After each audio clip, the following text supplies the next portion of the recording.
Hello guys and welcome back to MS Tech Tutorials, and in today's video I'm going to be showing you guys how to fix the Valorant error code VAL5, the game has lost connection. And to get started, the first thing you guys can do is look for Riot Client on your desktop. You're going to right click on it and you're going to hit Properties. Now once this opens up, you're going to go to the Compatibility tab and you're going to check two boxes.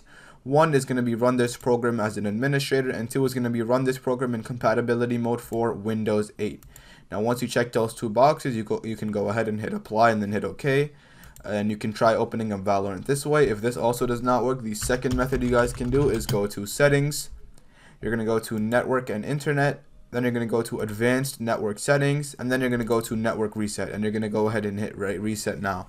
Now this should also fix your network if you're having any other issues as well. So like if you're having like high ping or something like that, this should also help with that. And once you do it, try to opening up Valorant this way, and hopefully the error code has been fixed.